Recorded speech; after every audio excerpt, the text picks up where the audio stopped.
So yes, we can hear each Perfect. other.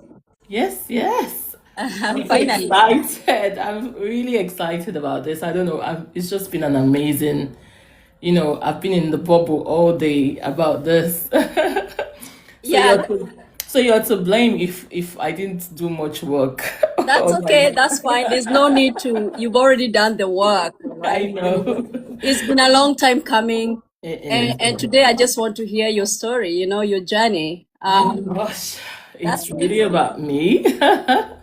Yeah, it's been a hell of a journey, but a good journey as well because But first and foremost, let me say big, thank you to you for inviting me.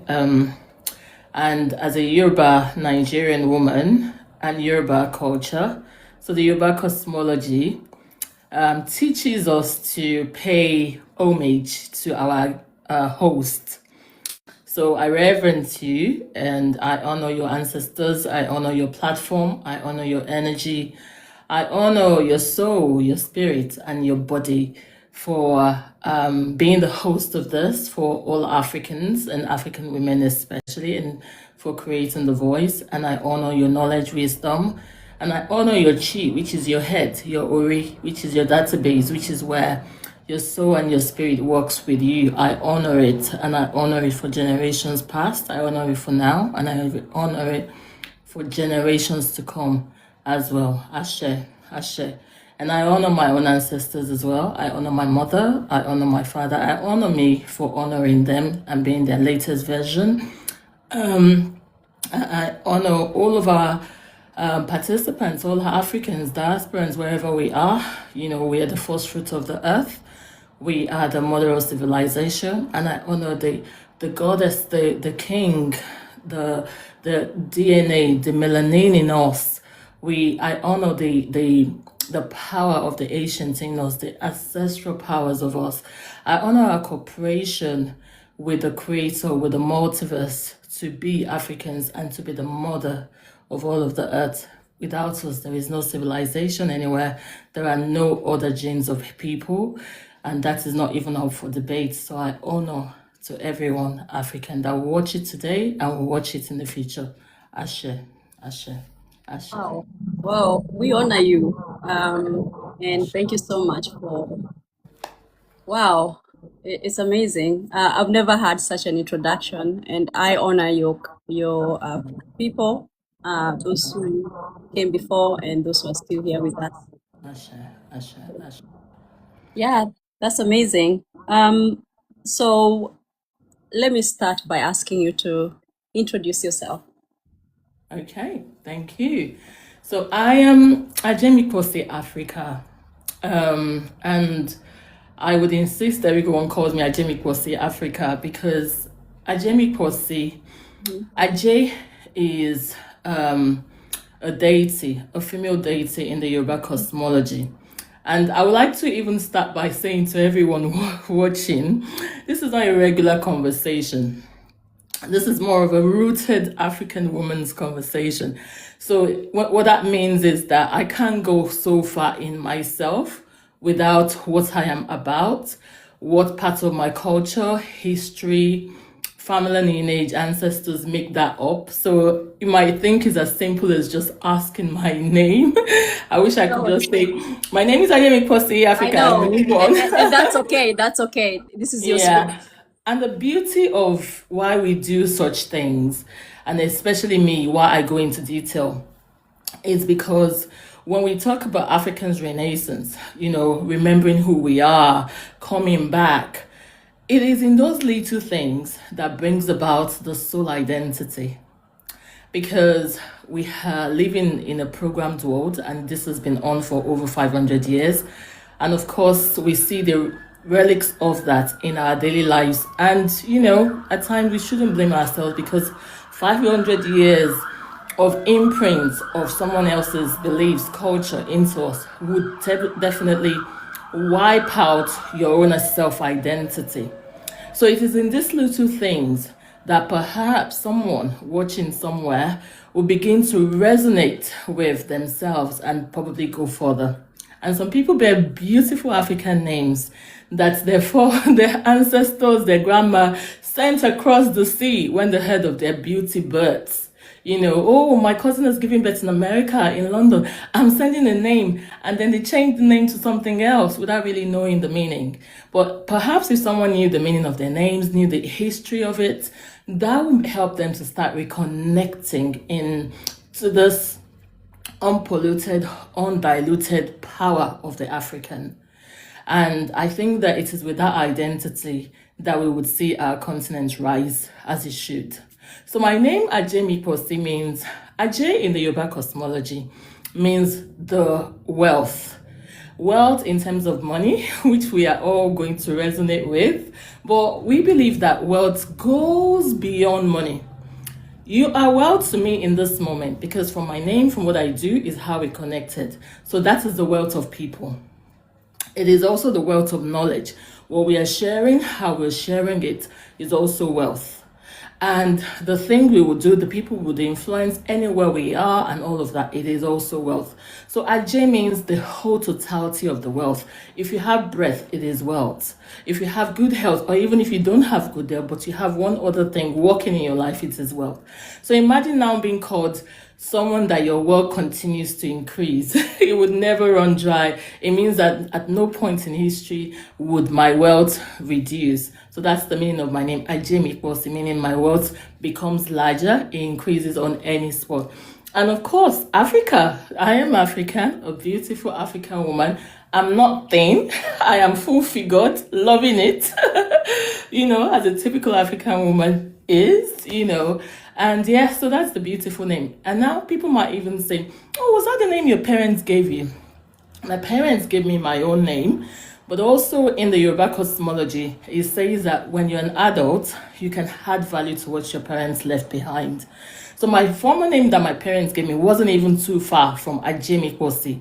But the aspect that makes me Ajemiposi is the fact that I am continuing. So it's a much more of what my parents gave me. So that's the beauty of my name. And I hope that someone too in the comment section can beautifully share with us how their beautiful names came about.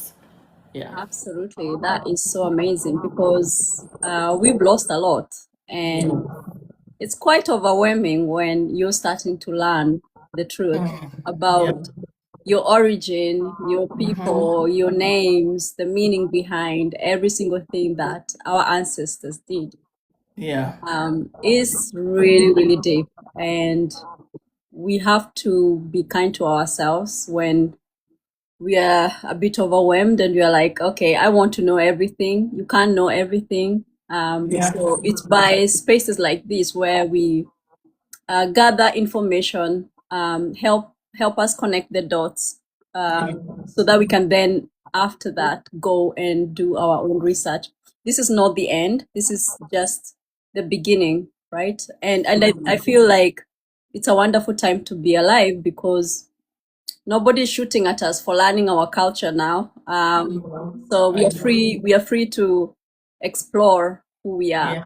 Yes. And the beauty, you hit the nail on the head. It's such a beautiful time to be alive. I truly believe that.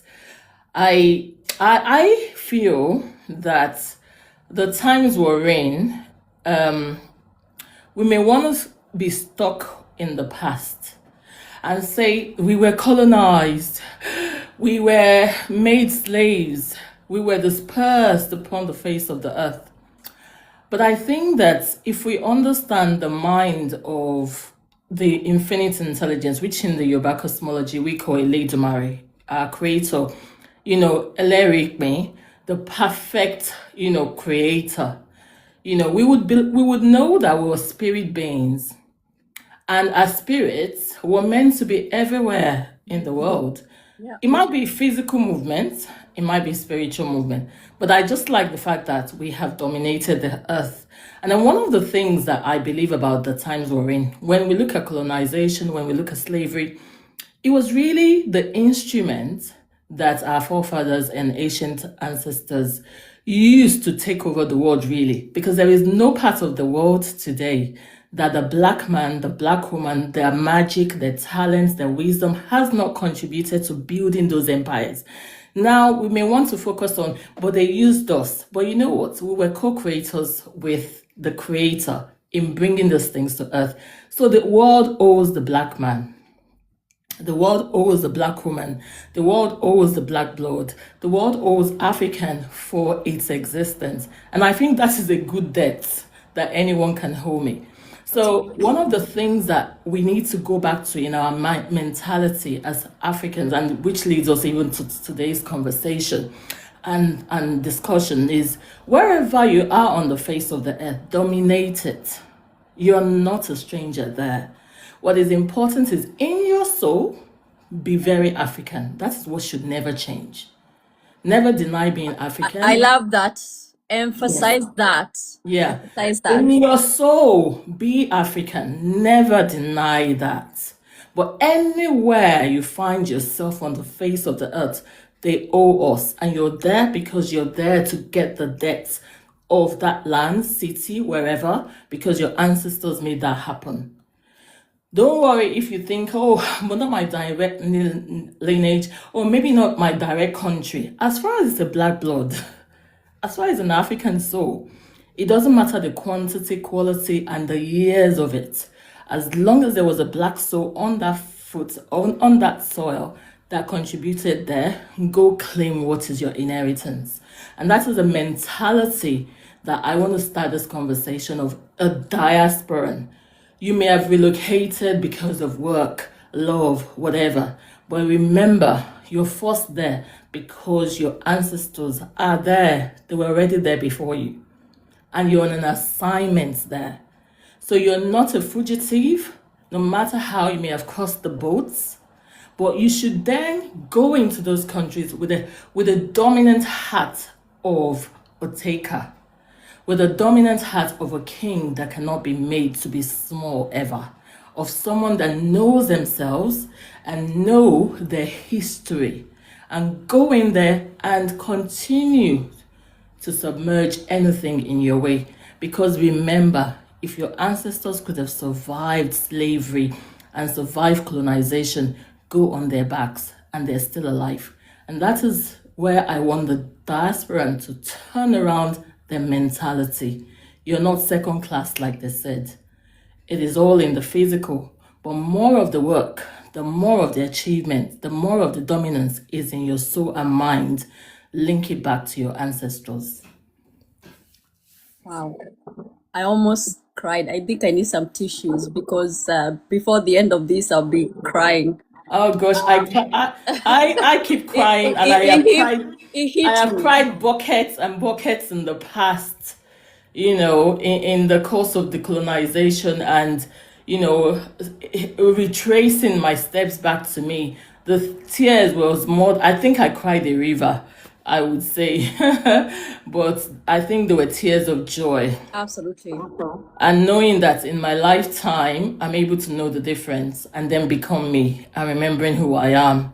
So I think that's a good tears. That's good tears to cry. Absolutely. And to me, you sound like a mother that is just reminding her children who they are, their identity.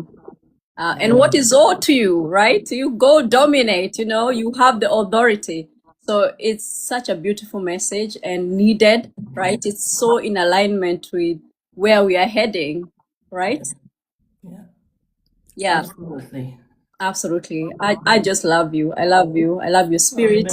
I love your energy. And also, thank you so much for all the contribution you've done behind the scenes that have not been acknowledged. We acknowledge you.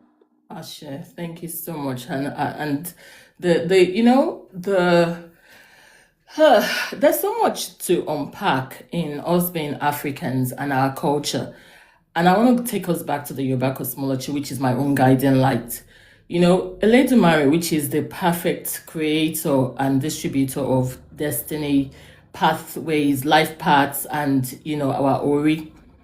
Eledumare literally has given us 3 guiding principles, or let's say 4, or even 5.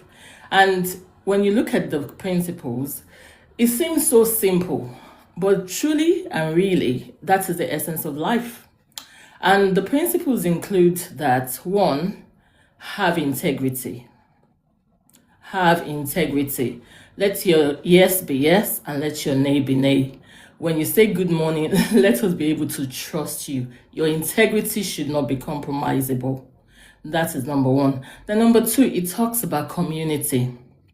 It talks about community, that at no point should you forget, One second, Ajemo. Let me just ask for participation from everybody watching us. As is typing, as is talking about integrity, you need to write it down. Okay, write it down on the comment just so that we see that you're also listening, you're paying attention, and you're contributing as well to this discussion. Okay, this is so important that we know this basic knowledge that has been hidden before, right?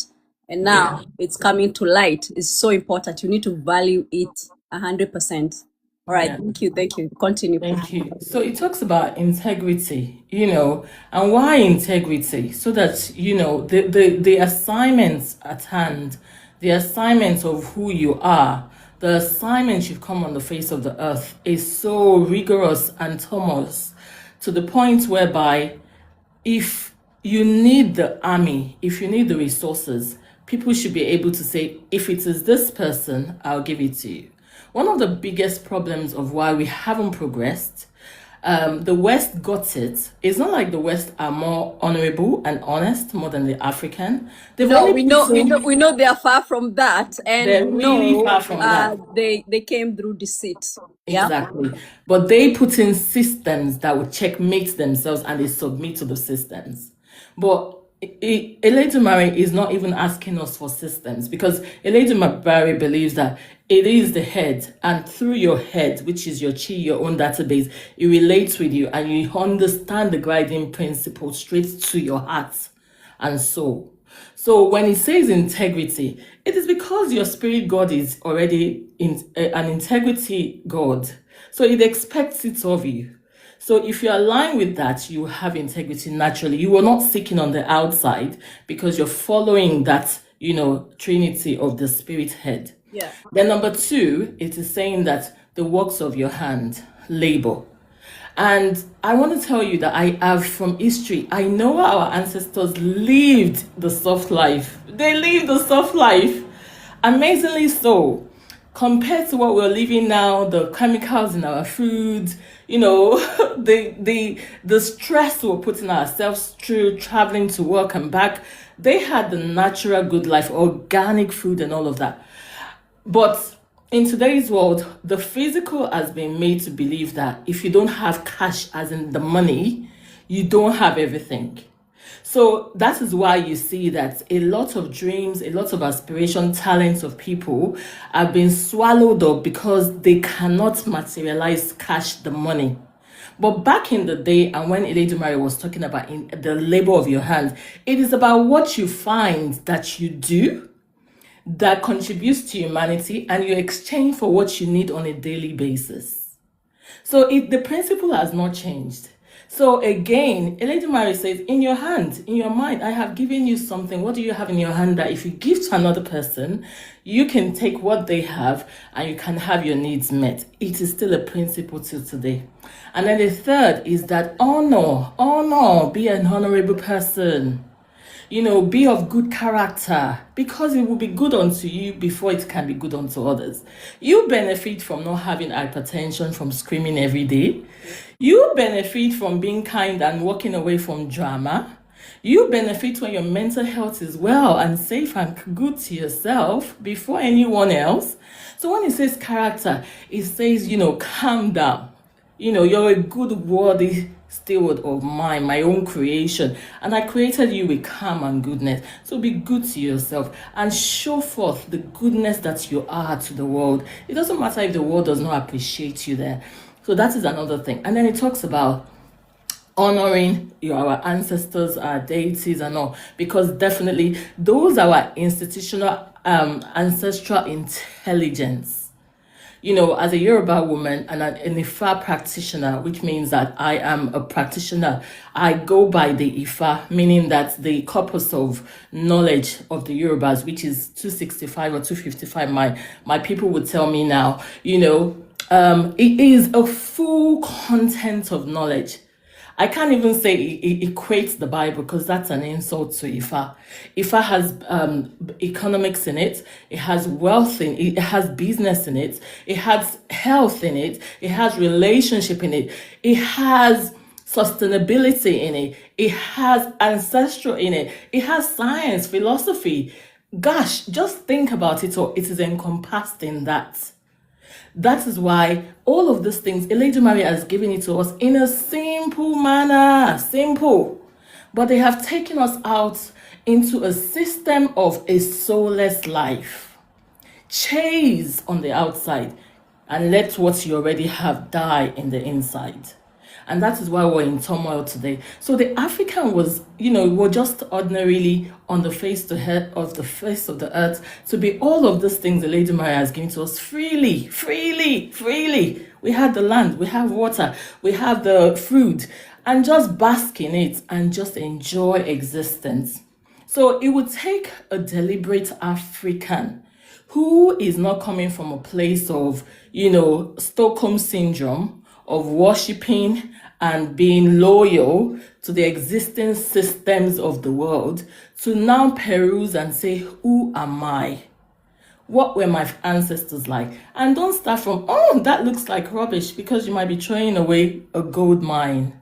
Absolutely. Because everything Africa is already blessed and it is wealth. And you should ask yourself, why would they come colonize people that have nothing? And why are they still there in a new colonization that we see in the world right now? So I think that for the Africans, we've been, RAPED over and over a time, but until we ourselves get up from the stinking bed and say no more and shut the door and start fixing ourselves, we would see that we're royals and we have never lost royalty, no matter how far gone we are. Yeah. Wow, that's so deep.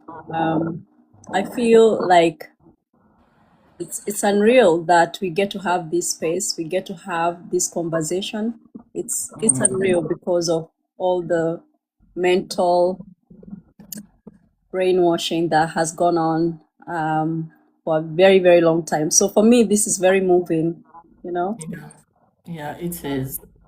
It is. And I know that one of the questions you wanted to ask me was in terms of, as a diasporan woman, how have I incorporated being African in being in the diaspora? And I would say that, like you and I started the conversation with, that's been a journey. It's been a journey. But I want us to know that we are never wrong. We are here to learn the lessons. Many a times, what makes people stuck in anything, be it family quarrels, be it a bad job, be it a bad experience and everything, is the shutdown of a vision of continuity. But the only litmus test to continuity is, did you wake up today? If you woke up today, it's a perfect new day. And you can move forward. But the moment you want to say, I woke up today, but I want to go back to yesterday, are you really sure you are worthy of that waking up today? Someone should exchange your position with you. It's how cruel I say it to people and even to myself. So I say this to say, if by today is the first day in your whole entire life, even if you're 78 or 80, that your prism and your mind of what Africa is shifts, you are fine, because you're still alive to know the difference. Let nobody guilt trip you. Let nobody shame you. Let nobody put you down. Just be grateful that you now know. And what are you now going to do about it? So I guess that's where I started with my own journey, which was about into this of really embracing my whole essence of being African and Nigerian and Yoruba and African woman, goddess and all. I think it's been a journey of 5 years. But again, it didn't start 5 years ago. Because I grew up in a mixture of a kind of family that the essence of being a traditional woman was there, but it was also within the potpourri of being westernized as well. But I noticed something, and that is why, as parents, and as even people now, be watchful of your children. Whatever they've come to the world to do, they already carry. What they utter, what they say, take it for real. Take it for knowledge. Do not treat children as, oh, they're just a product from my body. They're deities, and they have information, and they're here because you created them in such a spiritual way, and then they've come in a form of a body, but they were first of all a spiritual thing. So they are on the face of the earth from day one of their existence, with a message, with an information, with a pathway. So don't look at your child and think they don't have sense. You need to actually learn to see them as mini gods and treat them from a place of equality. I'm saying that in your mind's head and mind's eye, really, so that you can begin to watch that child. So I remember that back then, I just really used to do funny Asian things. Do you know what I mean? I remember when I was a child, I would love to wear my grandmother's clothing and beads. And I'll say to everybody to come and bow before me so that I can pray. You know, I used to call it prayer then. And I wanted to bless each and every one of them. And my parents allowed it. You know, everyone thought it was a joke. But it must be that I am the latest version of an ancient ancestor of ours that wanted to come through me to keep blessing the lineage. And that practice continued to the point that long after I was a child and I was a teenager, people would still come to me. And then it extended to the outside world. Let me tell you that whole feeling of soothing people, taking care of people, has been my career path in life. It has formed my work. It has become my lifestyle. It has been what I have been paid for as career. It has been me. And it just would have seemed that it was a practice of a child.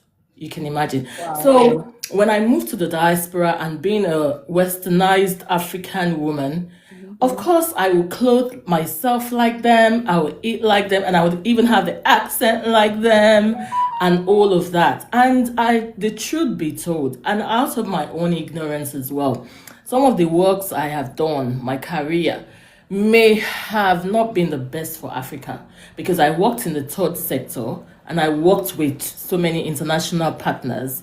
And I would think that their policies and their monies was good for Africa. And I may have encouraged it and even done projects in Africa. I must own that if I really want my ancestors to help me with this journey. We need to be honest about what we have unknowingly also created of our nation in Africa. It is important. Absolutely. You know, so I have only worked in the third sector all my life, but it started shifting when I realized everything seemed like we are never really going towards an absolute solution. It would seem like we can only go thus far, and then we're back to square one. Mm-hmm. It would seem like it was going to be an agenda by the West, and then the local talent, local knowledge, and everything was inferior. You know, there's just enough of the cyclic movement for me. And something just started. And then, personally, I want to believe that, my ancestors, that I am their latest version. And my mother, my late, we don't say they're late, my mother that became an ancestor, the things I have learned from my mother was a matriarch. My mother was an ancestor that I bow to, and I still worshipped her today, because every Thursday you have to venerate your ancestors. They come and visit.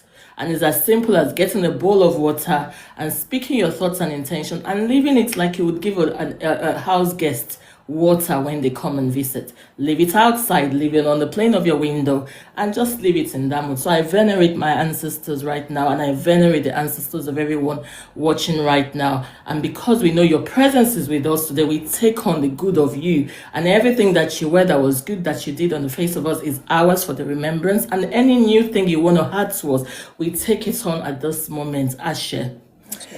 Ashe. And when all of this started and all of that, I sat back. I have worked in the UK Parliament. I have worked in the United Nations. I have worked in Germany with the Sustainable Development. I have worked with international organizations. So I have been in there. I have been in the workings. I know the drill. I know. And something just didn't continue. I literally had a breakdown. Like, I can't keep doing this.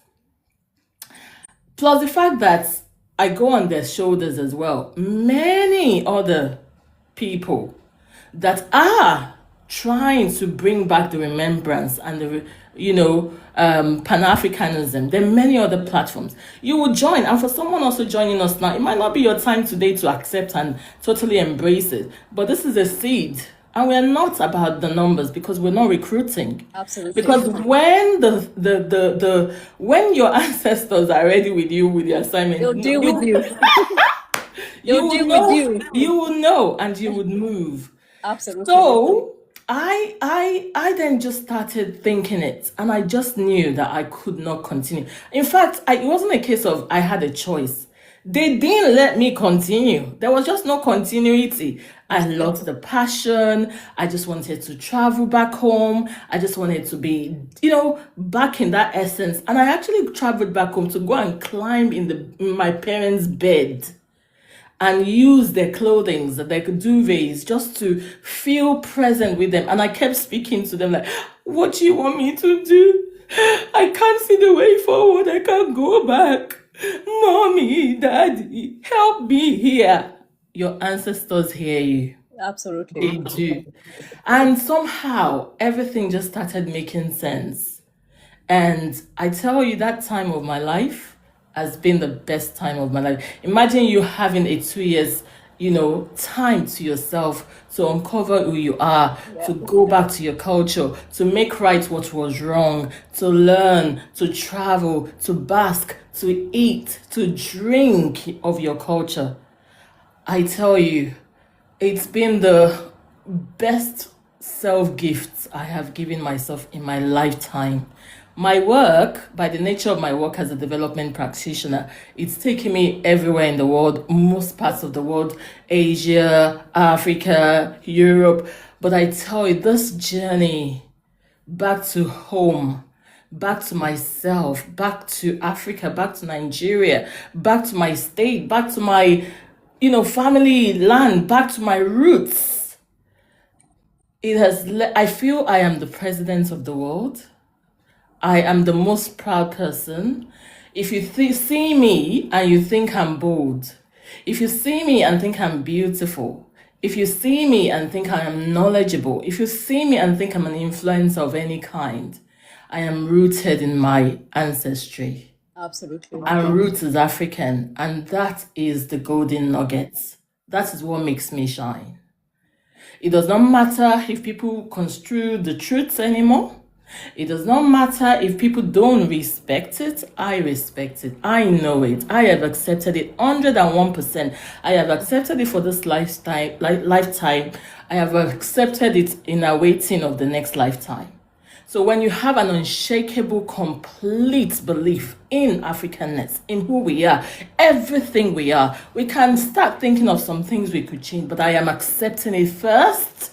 Our history, our dirt, our good, our bad, the ugly. I have accepted Africa. I have accepted Nigeria. I have accepted Yoruba. I have accepted my ancestors. I am rooted. Wow. And that is the unshakable power that all Africans need first to go back to. Because once you have settled the baseline from that perspective, you've won the battle. you have lived a good life already. Absolutely. Because the one thing every other thing in life wants to take from you is your identity and your mind. And you have those two sorted out in your identity and yourself. Gosh, the Yeah. world is for your taking. Yeah. Absolutely. Yeah. In your perspective, why do you feel we fear as Africans to go back to our ways? Why do we fear our ways and our culture and our, our being? Yeah. Well, I don't think that we fear our culture and our being. I think it's the programming. Okay. And it will be fair if we are sincere about the impact of the programming. And I'll tell you how impacted we all are. So during my sojourn as a development practitioner, I worked in Nigeria, and I worked in northern Nigeria. And the northern Nigeria, there's some parts of northern Nigeria that are so remote and really at the, like remote, if you know what I mean. Yeah. So on this particular journey, we were going to this part of the northern Nigeria. And when I say so rural, it's like all the journey so far was just murky waters, bad roads, dust, no houses, just plain land.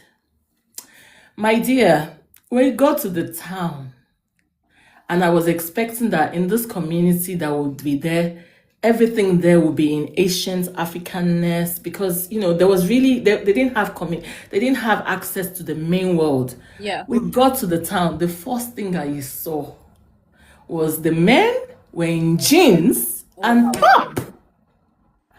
The women too were in trousers. I'm like, they got here too. Yeah. That was the first thing, that even in the remoteness of this village, of this part, that there was nothing civilization till we got there, they still were able to get jeans, trousers, and top there. That is how deep they went. Because you would think in such a remote place, they would be in the clothing, local clothings and everything. The first thing I saw, and the prism of my mind was, even in this place, a bit of modernization of their westernization is here too. And that is why you can imagine they still have the mind of Africans and the northern parts and their culture, but they were clothed. So that is the rape I'm talking about, the injustice. So it isn't that we are afraid, it is what the system is. When you look at it in terms of, we've talked about the power of money. Everything now, every mind now, when you say to people, what's your dream? I need money to start it, because they have put money first, not the people, the system. You can't get good health care if you don't have money to go to the hospital. You can't put your kids in, your kids should not have best of education if you don't have money to take them to private school. You can't do this if you don't have money. So that no money means that we're saying that if they don't have money, they can't provide for themselves, they will not survive, they will not be in good health, they will not grow, they will not achieve their dreams. Who on earth wants to fold their hands on their cheek and wait to die, TikTok, sorry, and say, oh, because I won't look for money, let my dreams die? People will adapt. People will go, with the journey. And that is what it is, survival. So many are in survival mode because that is the choice of the system. Is that the only way out? I say no. And even I say no. I don't want people to say, you think you've gotten it, so show us how you don't use money. I still use money. But there's a way you can live to be truly African in yourself, by yourself, and you are beginning to disengage money as a center point. For example, your health should never be compromised because you can't go to the hospital. Have you gone through the over 1,000, 2,000 herbs in the land of Africa and you think something cannot cure what you have? Or you're simply not going to research those herbs. You're simply not going to speak to your elders in the village. You're simply not going to embrace it because they've lied to you that if it is not in a pill form and if it has not been processed, it will not work for you. That is number one. And guess what? It is always cheaper. And guess what? It is always accessible. It is the open pharmacy, the local woman selling herbs. That is our own African pharmacy. So I've helped you to start with health.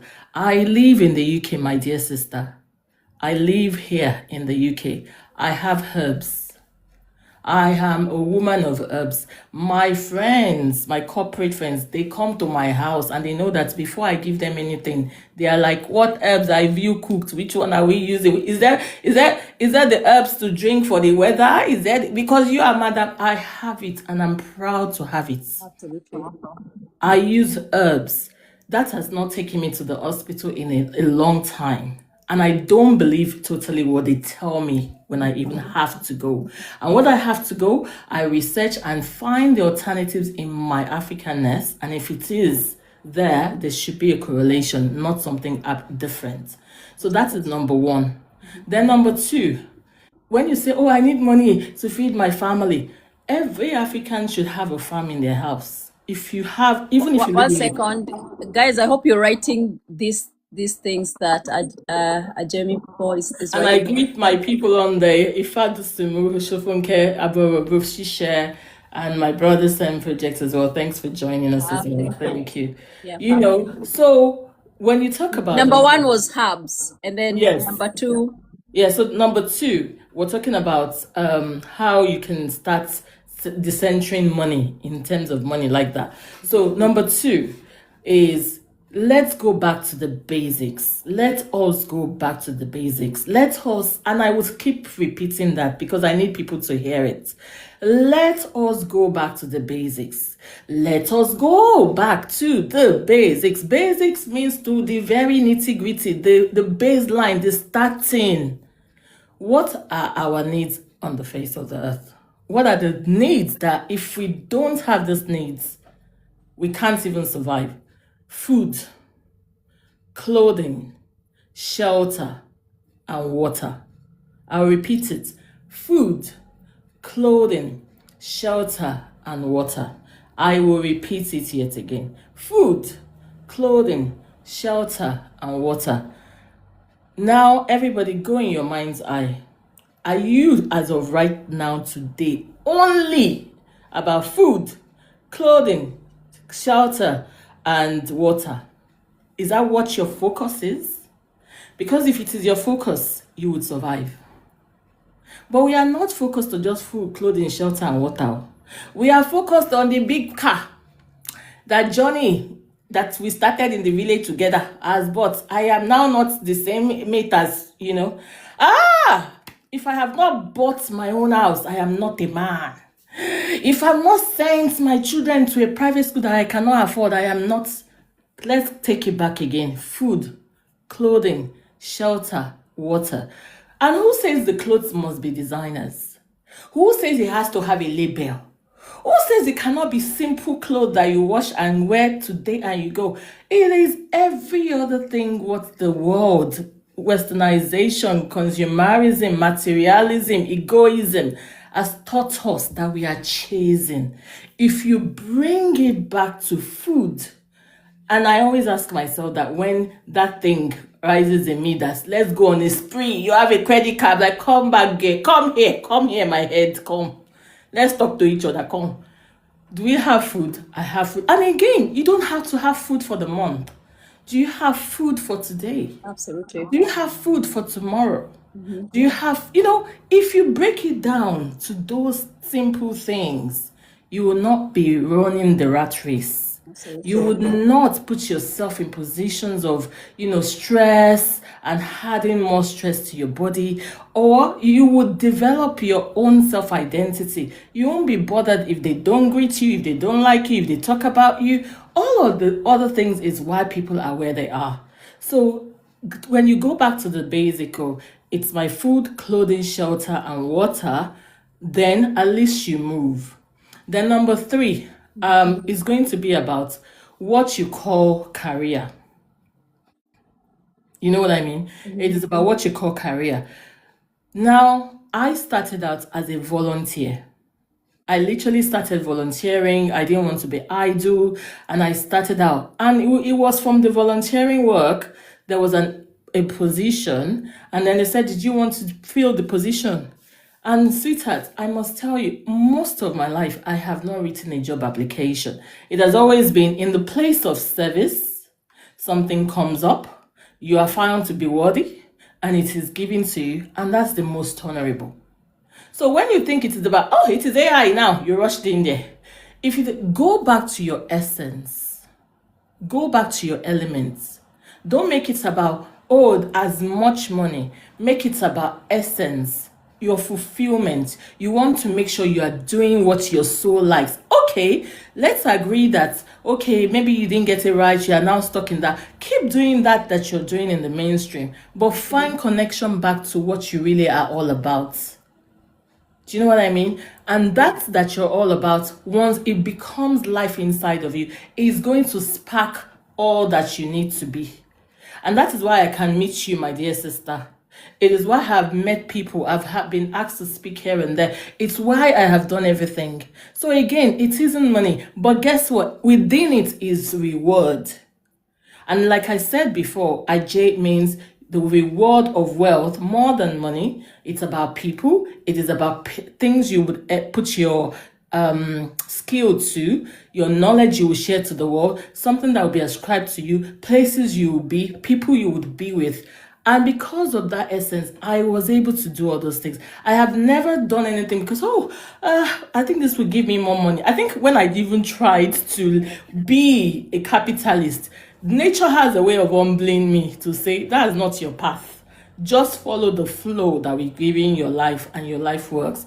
And I tell you, it gives me a peace of mind, and I can rest. I am not looking for what is not lost. So we have things that we can. And again, it might not be that your soul and life needs a lot of money. Absolutely. It might be that your life and soul needs essence, fulfillment. And that way you have time for your family, you have time for yourself, and you have good health. Because money in itself takes a lot on us. It takes a toll on, you have to drive in traffic, you have to go to work, you have to be with people that don't like you, you have to play the politics game, you have to, all of those things take a toll on you. So again, you can see that, be honest with yourself. If you're meeting your needs, food, clothing, shelter, and some people say, why can't I need money to go on holidays and see the world. Read about the world. Read. Travel to your next town. Some of you have not gone to the next town by the town you live in. You want to go to Europe first. You're living in Lagos. You have never been to Badagry. You're living in Nigeria. You've never been to Ghana. Why don't you start with the ones that will not give you stress? Absolutely. And then, so we've talked about that. And then the other thing that I would say is in terms of your belief system. When you're in tune with your Ori, now, a lot of people on the outside, they pray to something on the outside. But I want to ask you this. Before you go to where you have to pray, before you called someone, if your head was not on your neck, would that have been possible? So that shows you that the one that sleeps with you, the one that wakes up with you, is your Ori. Your thinking, your thoughts, everything is in here. Your Ori, which is your head in Yoruba, and it's also called Chi in Igbo and many African countries. So this is really your worship. Many people get up and they just start the day and do things. They don't even honor this head. As if you can afford to lose this head. The arm you could lose, a leg you could, but the moment it's the head, the game is over. So they don't even honor this. And then this talks to you all the time. I speak to my head that I was like, come on, shut up now. You talk too much. Can't you see I'm trying to be? I do that and I'm not insane. And that is because your intuition is with you. Your head already knows what you've come to the world with, and it is communicating with you, but we suppress our intuition. You know what to do. You know that thing is not good for you. You know, you feel, but for many, many years, we've abandoned this and we are looking for hope on the outside. When you are remembering a good time, do you call that person to help you remember? You're the one that know the aspects of that good time, even if you were in a group of 4 or 5. And where does it come back to you? It comes back from your soul and your mind and your head. You're the one that sees the picture. When you have an idea, when you started this podcast, my darling sister, where did it come to? It was your head, yourself, and your mind and your head that gave you all of that. So if you don't honor the institution of your intelligence, your own database, your already owned computer, you didn't need any Apple, or you didn't need any Bill Gates. You already had the ingenuity of your own computer. It is what you put in here. It is what you develop. It is what you claim. If you like, let a virus get into it, which is the mouth and the wickedness of the rest of the world. Do not decipher the difference and let it go to rust. It is your fault. If your head stops working and you're so sad and you're depressed and you have issues, it is because of what you've put your head to. But that same head, you can take it into nature. You can pamper. You can massage. You can go sleep. You can dialogue with. It is your choice. So when you rely so much of your power on the external, on external people, on what people say and what they do, and you're not in trend with you 24/7, see, it's so hard for people to get to me in terms of anything, in terms of you want to annoy me, you want to do all of this drama. Guess what? I have one principle on everything. Does it matter to me? Does it matter to where I'm going? Once I decide it does not matter, poop, it's gone. Do all the drama. I can't see it. I would never see it. I won't reply. I won't engage. I won't. As far as I know me, what I've done, I know I'm honest. I know I am of integrity. I know I am, once all of those prisms are there and you come with any kind of drama, even in racism and all of those things, I'm not going to engage from that level. I'm going to engage with the level I have put my ori, that I am absolute. I am power. I am knowledge. I am wisdom. I am a spirit being.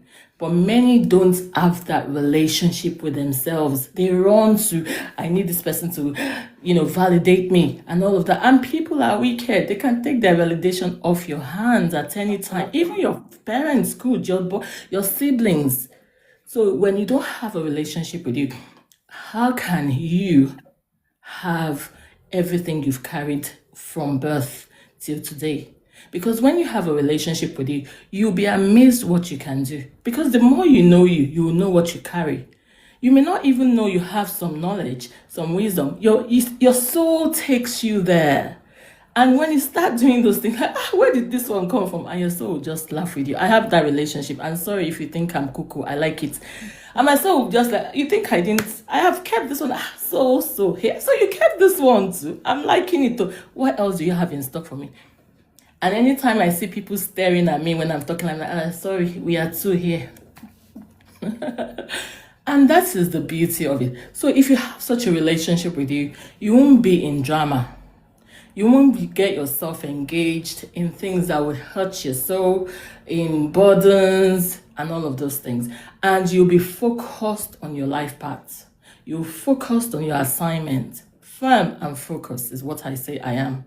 And people that know me, firm and focused. Firm and focused. I can play, I can do this, but I am firm and I am very focused. And again, that is because our ancestors were firm and focused. They woke up in the morning and they were agile. They were ready to go. They were warriors. They farmed. They fought battles. They protected their households and everything. So all of a sudden, it seemed like I'm depressed. It's not African. And that's because we don't build community and we're taking in the digest of the West.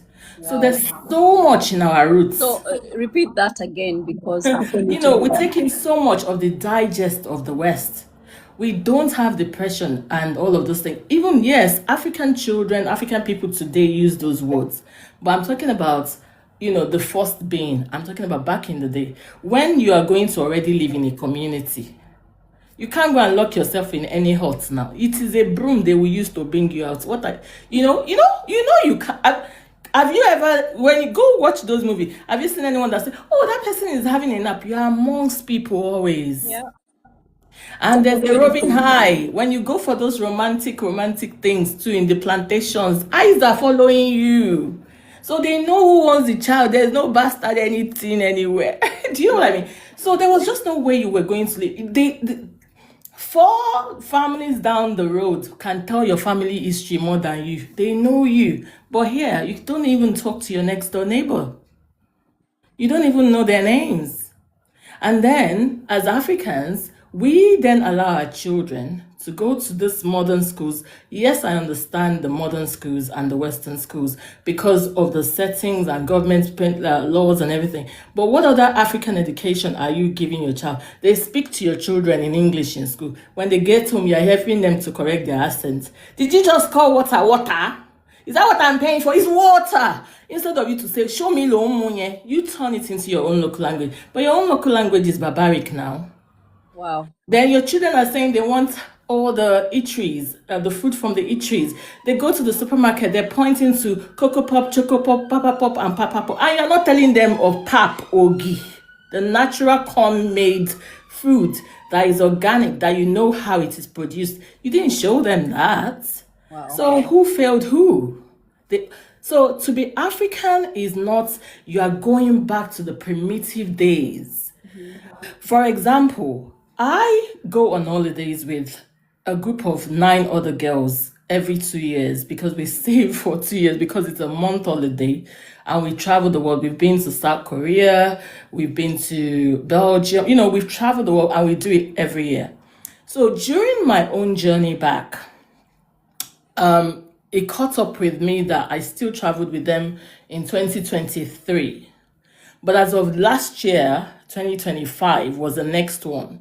So we're going to spend a month in Dubai, and travel the traverse of the whole of Dubai. We're not staying for like a few days. We travel to these places and spend a month and really travel and know the places. So we all have assignments of where you want to go. You learn about the food so that someone is in charge of a day, So it's a real, like we said to ourselves, the reason for these trips is to know the world, not travel to the places for holiday. So we want to know about the culture. We wanted to really bask in it. So it caught up with me in my awakening and back to my Africanness. And I had been saving that money to go with them on this 1 month holiday. Then last year, January, February, I just called the group. I said, guys, I won't be going with you to Dubai. And they said, oh, what happened at work? I said, no. Actually, I have made a very African decision for myself. And I said, what's that? And I said, if I have not been to my own all African countries on the continent, I'm not going to Europe. I'm not going on any holidays to anywhere else. I want to honor me. I can't be saying I am African. I am paying for insults on holidays in other countries.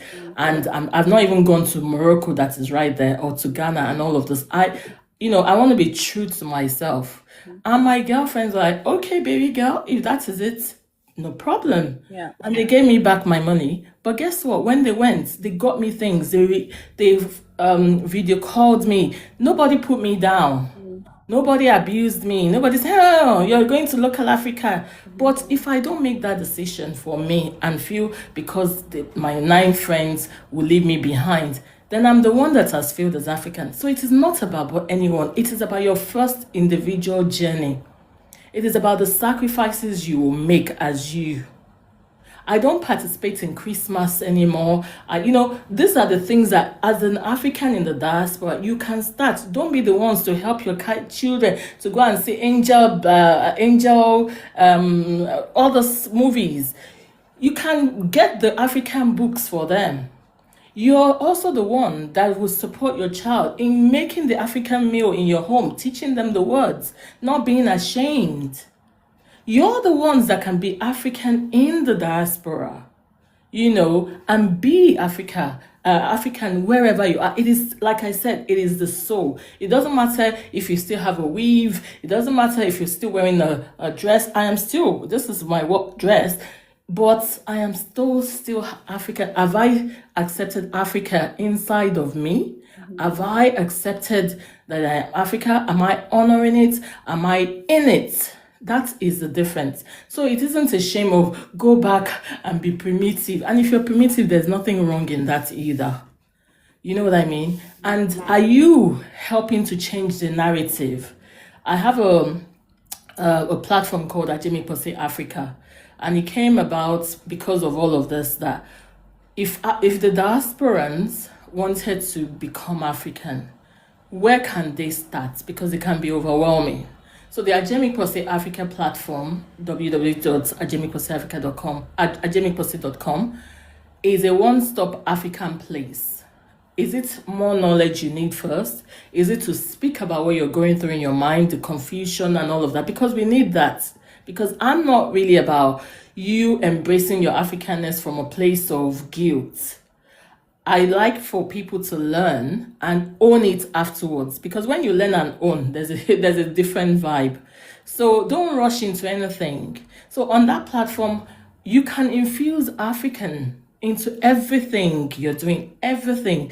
When we started, we have an album out called Ajemiposi, Remember Who You Are. We honored the women in the album. We honored our returning back to our ancestry. We talked about who an African woman is in the album. We have that. We have the platform. We have the courses. We've started interviewing noble people, African matriarchs and patriarchs as well, that are doing things, and we're putting that out on Ajemiposi Africa page on YouTube. So we're building that knowledge. And then in December, we were able to get a contract from a firm that was celebrating Christmas, but they wanted an African-themed, gift boxes and things. And we helped them do that with African. So there's just no way you can't infuse. A wedding is coming up. We've been asked to help them get African things. So when I say to people that it isn't that you lack money, it is about the service you're providing and what you're using. So we are in that path. It may be slow. We're not really about, speed, but are we meeting the needs of our people to continuously embrace who they are as African? Because the repair of what has been done by the colonizers is almost daunting, and we feel we cannot survive it. How can we start saying we want to go back? We can't. But it takes a deliberate action of sacrifice. And a step at a time, one day at a time is good enough. Absolutely. And I encourage people to start that. Embrace your full name as African. Find out what your name means. That is the beginning. Don't look at don't have a hatred or dislike for anything African, the rituals, the spirituality. Start from a place of, okay, the world is a diverse place. There's 8 billion people in the world. It is not true that we should be a one size fits all. When you start with that, that gives you an open mind to explore. And when you explore, don't be quick to judge, because from which prism are you judging? Absolutely. So when you stay as a baby and you are at a place of observing, learning, basking and things. I've been to several parts of the world, and the cultures I see I've been a part of, mind-blowing. It humbles me, because I think I have the best steak with us is sliced bread as an African Nigerian chick. I'm telling you, there's so many cultures. And you realize that it is all a gift to you. It is a gift if you see it that way. So the things of Africa, the how of Africa, the knowledge of Africa, the people of Africa, we are the only ones that can be true to being African. it isn't more Western houses, which is for the few in community. It has never, trickled down to the poor, to the ordinary masses. The latest technologies, it has never filtered down to the ordinary masses. The bulk of Africans are not benefiting in what we are calling modernization. Absolutely. It does not fall down to the educational system they're given. It does not fall down to the housing. So, who really owns modernization and at what cost? So, when we start from there, we would see how we've been cheated, how we've been stolen from, how we have been lied to, and good enough, our ancestors only want us to do right. So, they're not out to use a stick on us. So, we can call out to them and say, we have got it wrong, but come now and help us get it right. And they will hear us, Ashe. Okay. Thank you so much. I didn't even have to look at the questions. It's just flow. There was just a flow, which is always beautiful when that happened. Obviously, when I started this, I didn't expect to meet such wonderful people like yourself. And yourself too, yeah. Yeah, thank you so much. And I just knew that we are all hearing the call to go back to who we are, and I answered that call. It's not easy. You're full of fear. You don't know what you're really doing. So for me, my job is just to listen to your stories, to learn, to understand, and also to honor our ancestors throughout Africa, because they fought for this knowledge to be passed on, and it's coming through now. Yeah. It's a beautiful thing to happen, so as I won't call us the pioneers, because I know others have come before us, but as the people who are now living the call, what is the number one thing that we need to have in mind moving forward?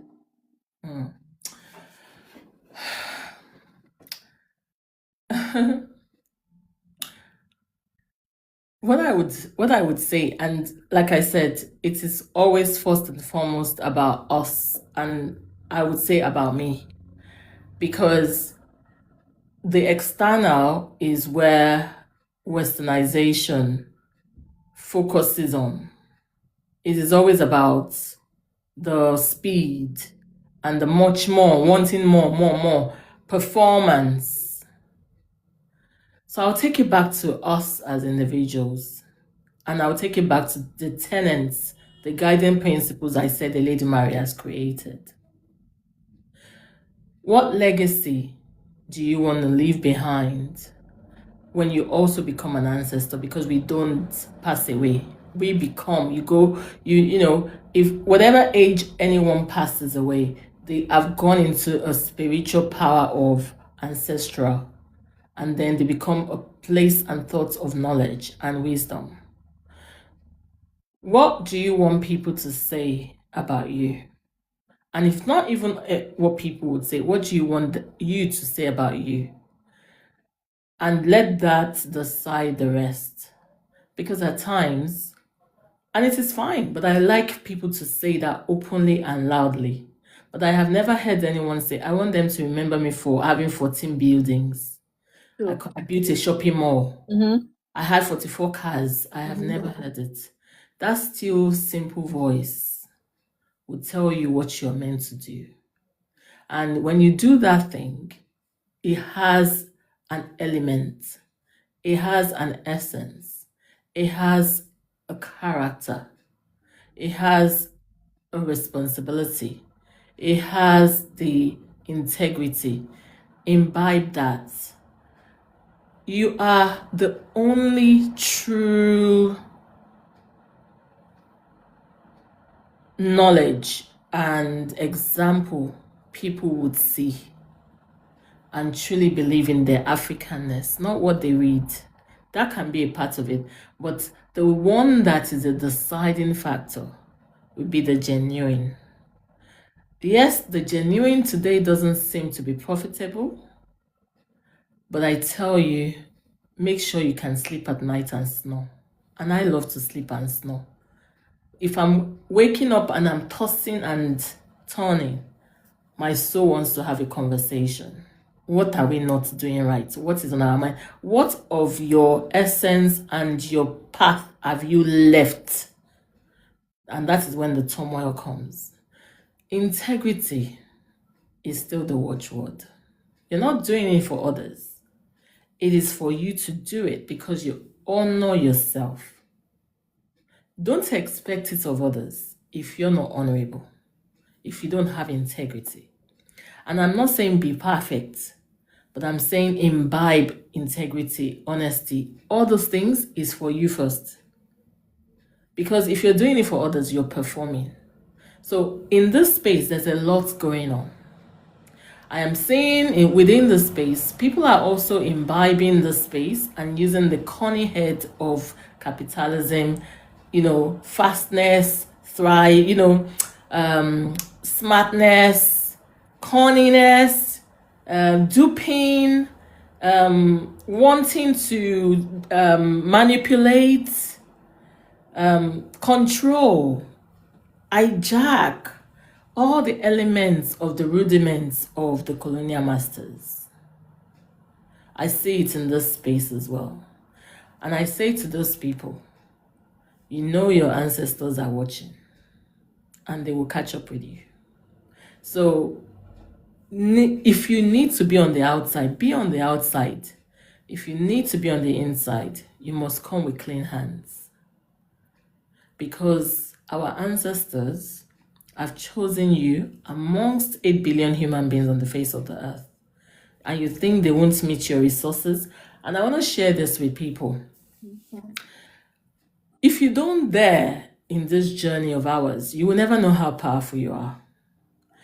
I was stuck in something and it had a deadline. And that deadline could make or break me. Make or break. I'm serious about how important that thing is. But I stood on the matter. Like, I have decided I'm leaving this one to the ancestors. If it goes that other way that I don't want it to go, there's an experience for me. Did you know that the ancestors just showed up 99.9%? I'm like, you people. So we were in this thing like, would you not use your flesh? Would you not use the usual way? Go the usual way. And I was like, no, ancestors, you are the one that said you are powerful. You have to come through. You said you are powerful. I have been pouring libations every Thursday to you. You have been drinking. You have been, no. You said you are Ajeo. No, ancestor. This one. No, I'm not leaving you. And they came through. And do you know what that made me feel? I felt like we are in tune, we are in sync. We need to drop fear. We need to drop fear. We need to drop fear and believe in this and go this way. And I say to people, when I say drop fear, I'm not saying be daft or, put yourself at risk and say, I drop fear, and you go and run in front of a car. You're 6 feet below. But what I'm saying is, if you believe in your ancestors, believe in them totally. If you believe in being African, believe in it totally. If you believe in herbs, believe in it totally. Because when you're also dilly-dally, your soul and mind and body and spirit knows it.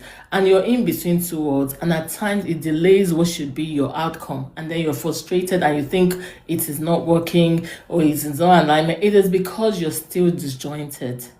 Be in alignment. And also pay the price. Pay the price. It is a journey. It is a journey. You're not on a, speed with anyone else. You're not competing with anyone else. Don't make it about anyone else. And my dear, I need you to confirm this. when you're busy with your life, have you not noticed that 24 hours is not enough for you? Absolutely. I don't know how people have time for every other thing, everybody else, what they said, what have they. 24 hours is not even enough for you. And you're like, where did the day go? Before you do your rituals, before you do your affirmations, before you do your exercises, before you do, before you do everything the time is gone. So when would you have time for they said, we said, I am saying, they are saying, I am, you can't have that sort of a time. So come back to you. And then, most importantly, like I've said before, what do you want your own legacy to be? I have a goddaughter, and before now, I used to ask her, and she would say, "What I want to leave and have my legacy in life to be is that I ate so much chicken." And she would say that for many years. Yeah. And now she was saying to me, I want to be the best brain surgeon that has ever walked the face of the earth, with me being the first African surgeon that can use my mind's eye as my hospital. I'm like, good girl. When did it change from chicken? I mean, she said that for years. Yeah. And it is fine. You can refine what you said you want to be with more knowledge, with more wisdom, with new knowledge. Never feel you have to be stuck. You know what I say to people? Make life light for you. Life can be light. You can be in the midst of commotion and you're not part of commotion. Absolutely. You can be among toxic and you're not part of toxicity. You owe it to yourself. Never make it about others. By the time you're making it about, they see me, the numbers I'm making on, the followership, you won't enjoy the journey. This is a beautiful journey you and I are on. All day I was bubbly with it, and I was told everyone I could tell, and that's the beauty. And those that should be here at this hour, at this minute, this second will be here, and then your message is for them. Absolutely. And then forgive yourself. The world is already toxic. Yeah. The world is already unforgiven. Forgive yourself. You're just human. Forgive yourself. I'm not saying become arrogant that you don't face any wrong you commit. But there's a difference between you are going to be the one to put your soul down. You will say, oh, you missed that thing. Why did I miss it? You missed it. You missed it. Learn the lesson. Yeah. Because when you are at peace with you, every other thing falls in place. And never forget, which is the last thing I would say, never forget what they are trying to take from you. Absolutely. And if you can look in your mind's eye across everything in your life, everything, they are after two things. To control your mind and for you to give your mind over to them. They want to control it with everything, or for you yourself to hand it over. And when you hand it over and they control it, you become a puppet. And then you don't know about your life. So in everything, never hand over your life, your mind, and never take in everything they're saying to you. Use your mind, your critical thinking, your head, your chi, the information you have, your history, your experience, the knowledge of your father, the knowledge of your mother, the knowledge of your family. All of those things should help you in life. Don't hand over your mind to anybody. You can only learn from them. You can only glean from them. I have a coaching for people, building their confidence, finding themselves, building a resilient mind, and much more. And I say to them, if you are coming back to my program after 1 year, I have failed. I don't want dependency. I don't want you to be dependent on me. I want you to be as good as me, better than me. But if I want you to be back and I want you there after 1 year and you are still in there, and if you're like that as well, you're only taking in knowledge, you're not using knowledge. You grow, you move. Can you imagine a child, a baby that is already 9 months and saying, Mom, I don't want to come out because I love your womb. She would, they get you out by force. So I push people, be accountable to yourself. What are you using your 24 hours for? And if you have relics of pain, they did this to you and all that, it's because you have not built the resilience. You don't understand how life works. the bad behavior of people, that people are dupes, that people will manipulate, that people are lies, will lie to you. That's life. Learn about how life works and move. So learn the aesthetics that will help you move. Learn the tenets, learn the skills so that you're not stuck. Because guess what? We don't have forever. We don't have forever. It is up to you to say your life will work. And when you say your life will work, then everything to make your life work will show up for you. And that makes your life beautiful. Absolutely.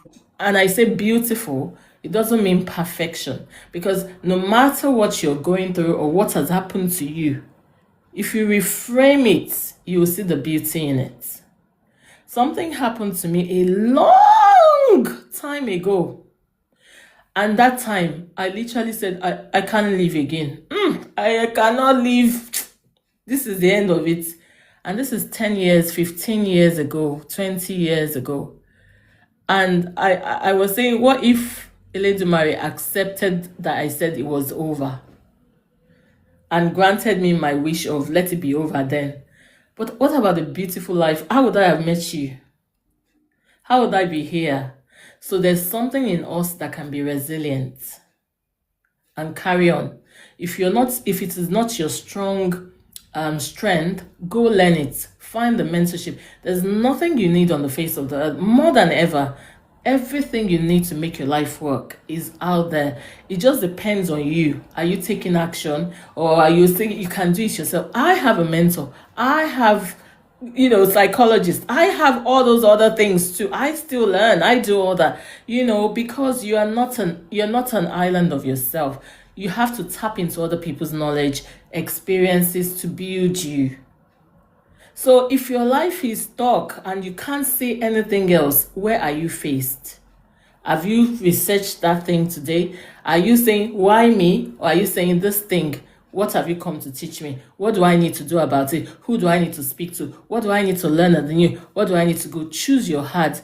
Because if your mindset is a mindset of failure, you would know that if your mindset is also a mindset of resilience, you get the same result. It is what you think with your mind. So I always say to people, and in our folklores, in our stories, in our African history, heritage, there are stories and examples of resilient men, of resilient women that were conquerors.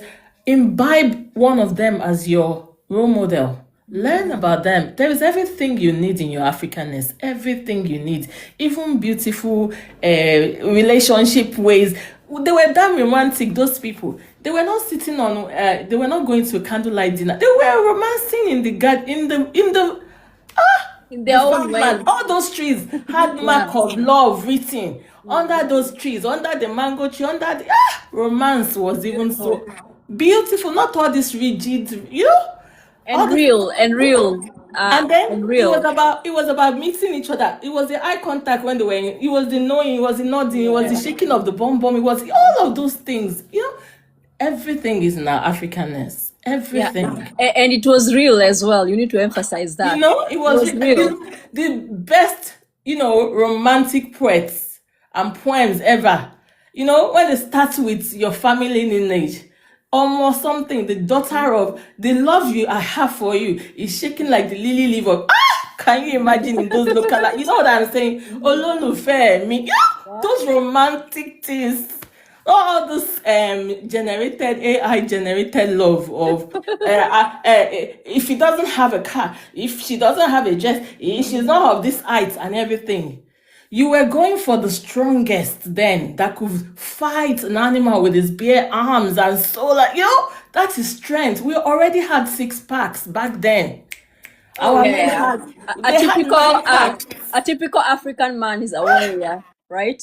A typical African man, touch his body, you're touching the rock of Gilead. You know what I mean? Absolutely. So to be honest, I think that we are gifted, we are blessed to be alive at this time. Go and have a good life as an African. Because you're in the West, because you're in another state, you're in another country, doesn't stop your boldness. And I want to quickly say this about the diasporans being African, and I'm using my example, there's a lot of racism. There's a lot of backhandness about black and all of that. And there is a tendency for you to want to adapt and be them. And I want to encourage you that if you can pay the price, you will break through. And I'll use myself. I think a lot in my early years, I think I made that error of, shortening my name so that it fits the white man's pronunciation problem. And I did that. But then I changed it later. Guess what? When I changed my name to my full name was even when I worked with, in the UK Parliament, 10 Downing Street, and that was when I could walk in. And guess what? They would learn the name. They learned the name. So if you're going to if my name is African or not, and as soon as I wore my name, they would then say, so tell me what's the meaning of that name. And I will be pleased to tell them the meaning of my name. And then they will pronounce it properly. You will still find the jerks amongst them that will laugh at the name now or pronounce it anyway. And, I always said to anyone that didn't pronounce my name well, you owe me a cup of hot chocolate until you get it. So every time you don't pronounce it, you owe me a chocolate. So they'll say, oh, I don't want to owe you. So they will learn to pronounce it. And that is how you don't have to be aggressive about it and everything. And then when you're in the workspace as well as a diasporan, know for sure already that you are talented. Know that you are skilled. Know that you can do that work because you go on the backs of your ancestors. Their ancestral intelligence is on side of you. So it is not at the point of that job that you're asking if you have confidence or you are believing in the work appraisal. Come out as who you are with your African power in you. Go with the diligence of knowing that we are diligent. Go with the skill and strength that we like to make sure that we make perfect whatever we lay our hands on as an African. But when you have to stand on business that no, you can't put my skills down, no, you can't put my knowledge down, I know who I am. If they make fun of your accent, there is discriminatory practices and laws and policies. Don't joke with it and say, I leave it to God. Your ancestors didn't build you to become a timid African wherever you are. And if they joke about your accent and everything, and you say, but you know what? You're having it good. You don't have to adapt to any other language. Can I help you with an assignment? Can you learn this word in Yoruba and we'll speak about it next week and I want you to pronounce it perfectly? You give it back to them. Yeah. You don't go inward and become timid. Yeah. And you know what? If they want to take their jobs, whose back are you going on? Call on your ancestors and say, take me somewhere else, bigger, better, nicer. Don't fold up. If you know and show your talent. Because if you know and you show your talent and you're getting them results, probably you should go start your own business. Probably you should start your own consultancy. Don't be timid. Take over. If there are credit facilities to build your business, go use it. Just be disciplined. Go with the tenets that we have agreed that Eledumare said you should. You can't have integrity and you will not live well. You can't have labor. You can't respect labor, dignity in labor, and you will not prosper. You can't have respect for systems and community and you'll be alone. You can't not respect your ancestors and they will forsake you. What are you about? So tune into your powers. I call my ancestors all the time. They are with me. I'm like, it is now cold. We are going together to jog. Let us go, ancestor 1, 2, 3. Let us be going together. You have to imbibe them. If I'm going into work, now follow me. We have that job perform. Come, grandmother. That's where are you? Grandpa. No. Let's be going. You said you are going. Come, I have a meeting to go with Austin. I do that. I think for a very long time we thought we are alone as Africans. We have to do life alone. We don't have to, right? We don't have to do life alone. Yeah. We have never been alone.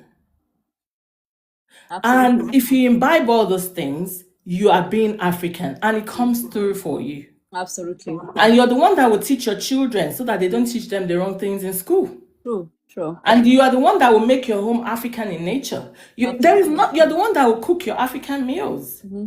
You are the one that will tell your children the African folk. So why are you going to take them to? I've forgotten this. There's this thing that the young girls. No, McDonald's is fine, because you know what? I'm not even trying to say we should not westernize in any way. I'm not punitive. Mm-hmm. But what I'm saying is that the grounding, that baseline. Yeah. My dear, I go to 4-5 star hotels and all. I go to 7-star hotel if there is. But my dear, the African food I can never do without. Yeah. Give me my amala and ewedu, and I am using my 5 hands, and my gari. There's a meal, an African meal called gari, and we have it at home. People in my house know that if I ever put my hand in the container and that thing is not there and it is empty, it's like you have stirred up a war in my house. Like, I would never want to put my hand in the bowl and I can't find it, and that it is empty. I'm like, this should never, it is written on the plastic, this should never be empty. This should never be empty. If it gets to this point, let us know. If it becomes empty, this house, you will all go on fast for 1 month. Because that is who I am.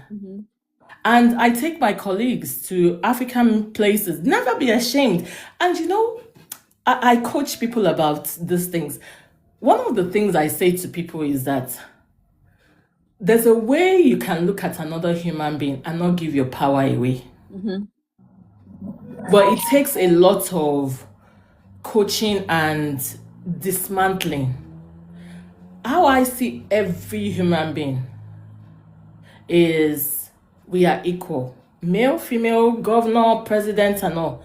So I'm not starting to relate with you from a place of you are much more. The only time we are much more is our engagement, and there's a superior thing I can learn from you that will make me respect and honor you. And it is even respect and honor. It is not a worship.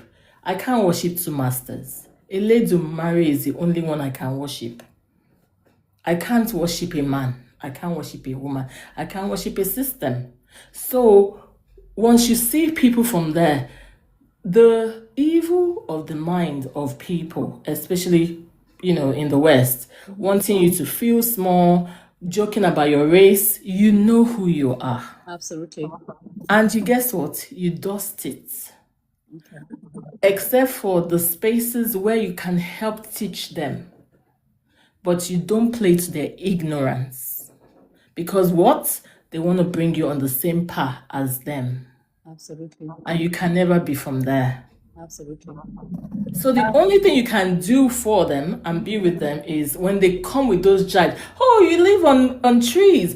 I'm like, well, you heard about us living on trees. Let me see what aspect of that you're talking about. It could be that you mean that do we climb trees to rest, or do we climb trees to have a foresight look at the future or further down? Do you know what that means when you start that way? They are frustrated. Yeah. Because what they really wanted to say is that you're barbaric. And then I would also say that you've also heard people say, oh, and you really don't have, and we brought civilization and you did. And I'm like, okay, so you brought civilization. But you needed to come to another man's land, and they have existed before you came, and they produced and they grew and they had food and you brought civilization. Isn't that a fallacy now? So if you engage, but when they talk about civilization, they leave out the atrocities they committed. So I think that's a good way of bringing up then the atrocities and reminding them how they came and stole, right? And killed, and destroyed. I think they are the snake in the, Yeah. For example, I have worked in places where they will be like, oh, we can't really pronounce that name, or and I will say to them that what other problems have you ever encountered in life that is bigger than learning to pronounce the name? I thought you said you're the wisdom of the world. Come on, you can get it. Did you see how I flipped it? I'm like, oh, the all-knowing. Come on, spend 3 hours on it. You get that name correctly. You're the knowledge of the world. Never forget that. You have. And guess what? Let's say the name is Kumbukeni. And then, I'm like, come, no. World knowledge, you have to get it. There is nothing you don't know. Come on, you turn it around. Rather than they now call me ambush. They now tell me I'm racist. Are you going to let them stop your daily meal from coming in? Or are you going to make sure that, if possible, they've been discriminatory against you, you want to make sure you get the money from the compensation and you have documented it properly? Didn't your forefathers and ancestors work in the land and you will get free money? You now be upset with yourself and you make yourself and your day upset and you stop your work and you become, I don't have time for that drama. Learn how to work with these people and be in your elements of an African person in that and take over. Yeah. Take over.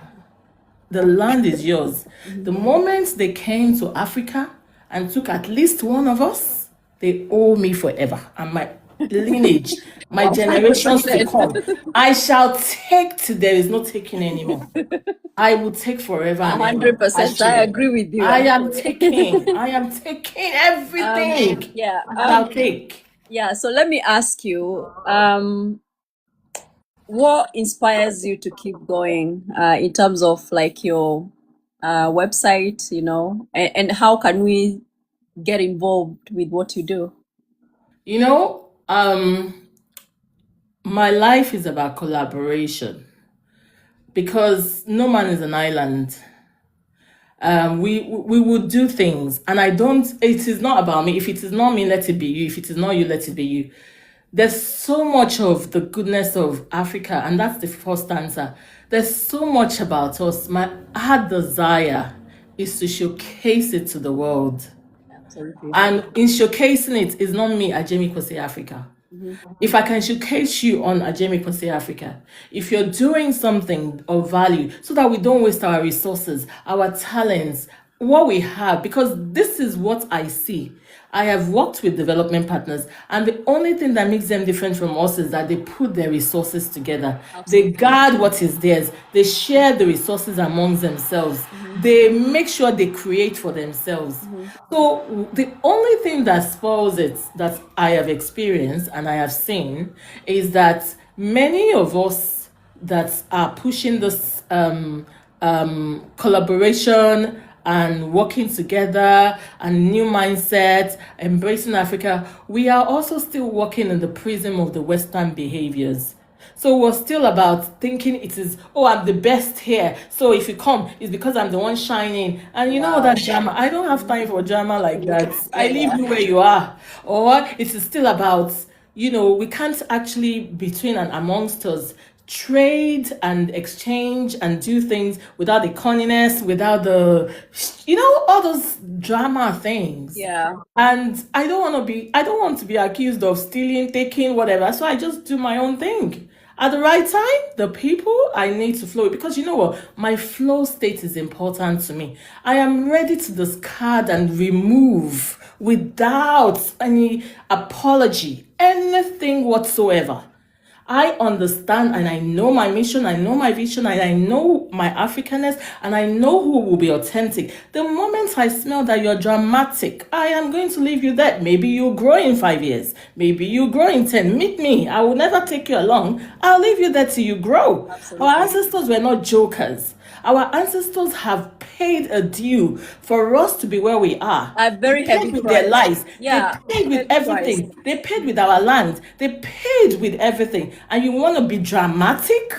And you want to think it's about you? And you want to think it's about, you don't know about timing? You don't know about responsibility? That they have chosen you to take over now and make sure you do things? And you think it's a joke? It is still about the numbers. It is about the, who likes me, I don't like me. Go and focus on what you need to do. We don't have forever.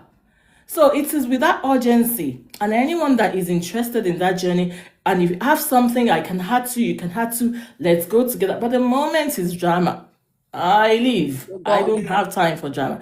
And I guess the very few people and the things that we're working with, I have I am happy I have taken that stance.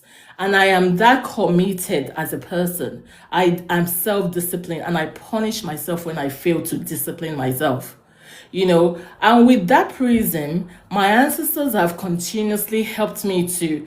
You may start with what is not like is the right settings and all of that, but with time as I am going forward, I realize that the people I am meeting, they are the people I need to meet on this journey. Absolutely. And 100%. it makes my soul happy because you see, when you're in sync with those people, the feeling, you feel alive. Your Absolutely. energy is there. You love them. You like them. You fight, oh. You disagree, but you know it's coming back to a restful place, and that you respect each other, and it is mutual, and that the vision is one, and you know their hearts in a way, you know they're sincere. And I tell you, when you find yourself in such a thing, don't mess it up. Absolutely. If you need help, ask them, but don't be corny and they found out that you were not pure and true. It isn't good because it is a very hard setting to find. So it takes us back to that tenet of Eledumare, which says that the integrity and community and respect for the systems and the elders and the ancestors, it takes us back to those things. Because when we have those things, we will truly prosper, and all of us, it isn't about I'm the fastest. I need to meet my needs. It is about we're building a community that works for us, and then that is the true heart of our creator, Eledumare. Ashe. Ashe. Ashe. Ashe. I think we're going to end there. Thank you. Yeah, thank you so Thank you. much. Thank you for having me. It's so nice and good to be here. And like I said, thank you for, accepting the call and doing what you're doing. And you know what? Our ancestors are happy with you and they're here with us today as well. So, yes. Absolutely. And I feel the same. And I just love how this conversation was flowing, Yeah. I think it was at the right time. Yeah.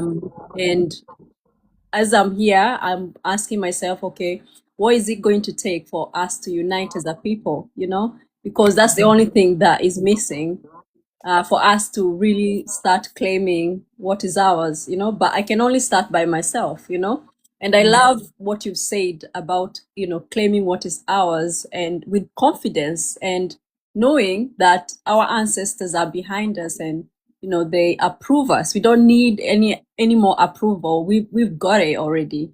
So you just brought so much depth to this conversation, and this is what it's all about. It's not about anybody outshining anybody. That's the old spectrum.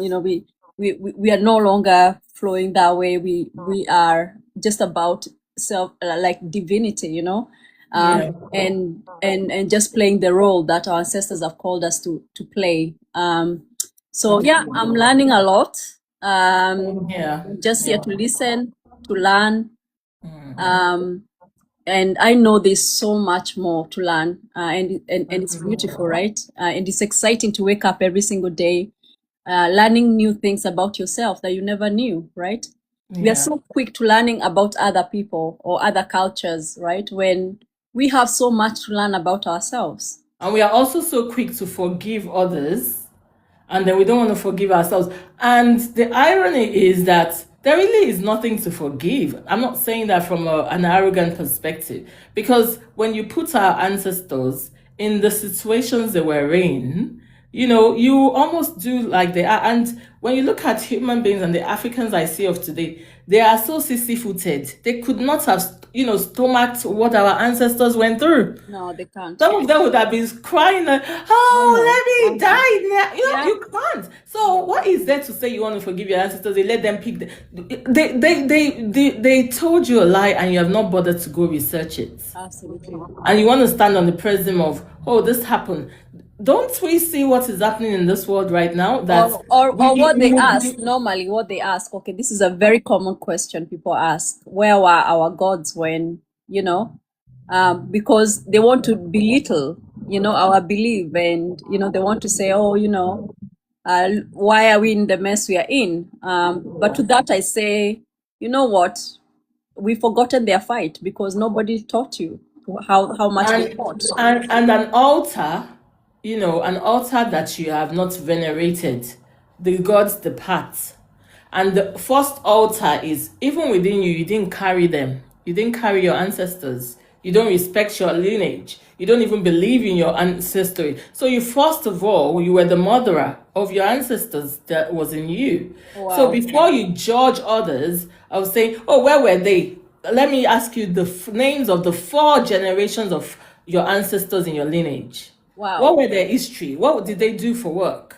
What was their Yet battle? we know the queen's lineage. Well, we know the Queen's lineage, and we're quick to speak it too in the Queen's language. Yeah. Wow. So I say to people, when you want to talk about your ancestors, talk about them from the place of respect, because you yourself, you're on your way to becoming an ancestor. There's nothing to write home about you from the way you are carrying on, because there's a point you get to when you're in a position of leadership, or you're in a position of the next in line. You don't make it about you. You make it intergenerational. You make it about the past, you make it about the present, and you make it about the future.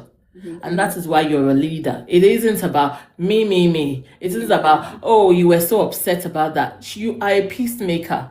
You are a contour of the next storyline. You are taking on the baton from where they stopped.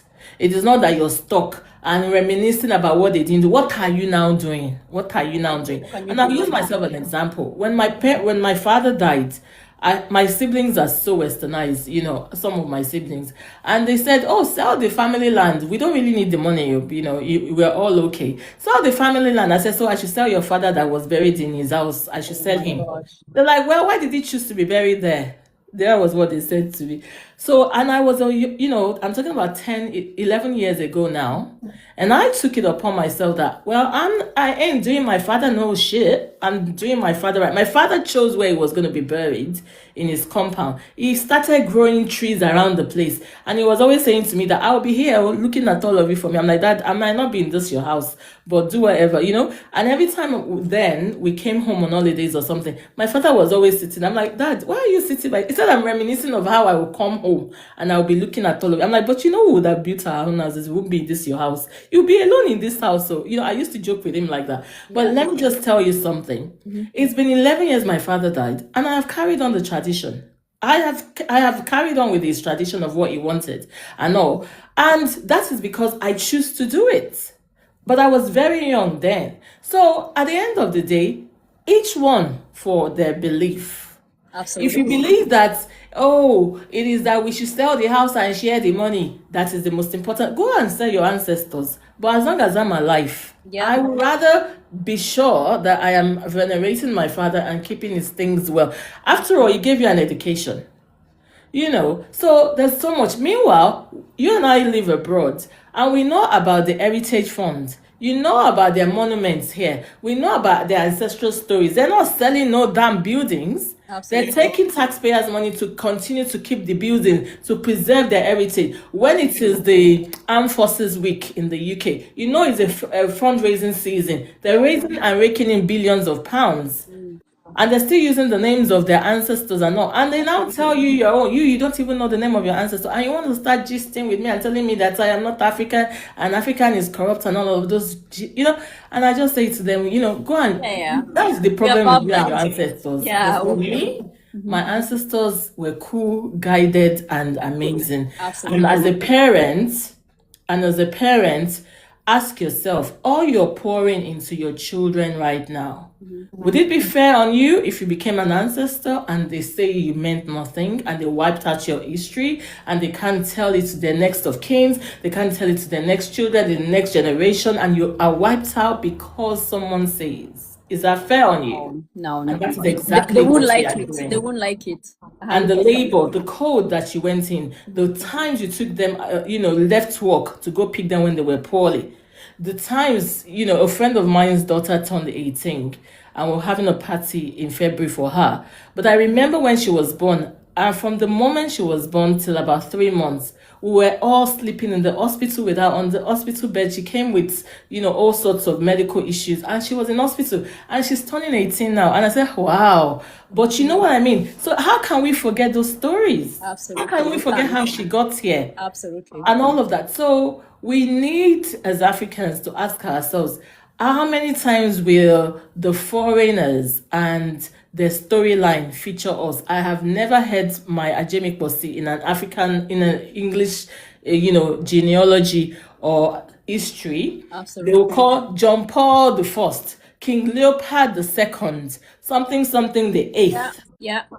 They have never said Ajemiposi from Lagos State, from the right of Lagos State. I have never heard it. Exactly. So celebrate yours, and what yours is yours. Don't leave it in the hands of others. Absolutely. I feel in most African culture, our ancestors knew the importance of knowing your background, knowing who your ancestors were, and naming them by their names. And like in my Kikuyu culture, these are just things that I'm starting to realize now, because I'm learning, and I'm listening to the elders. People would name themselves, like you need to have like at least 5 names, literally, one, maybe from your clan, and people in there, people need to know as well where you come from, Yeah. That's how we identified. Because you know what? And let us think about it. We are their latest version. From the very first person in your lineage till now, you are their latest version. You have a bit of all of them. And that is why sometimes they will say, look at that person's mannerism. It looks like our grandma. Yeah. Oh, this person, you're literally the next version. All of them put together. That is why sometimes some behaviors you have is not yours, though. It's your grandpa living through you. At times you do something like, where did that come from? Is that that part of you? That's the same thing that you're hating. It's, yes. And you're afraid to explore, right? Exactly. And that's why for a lot of people, life is not making sense. And a lot of Africans, life is not making sense because you don't know who you are. It's as simple as that. Yeah. Once you know who you are, then life is going to make sense, right? And the beautiful thing again about us as Africans, that, from all that we've talked about today, do you know that we have not even talked about the power of our land?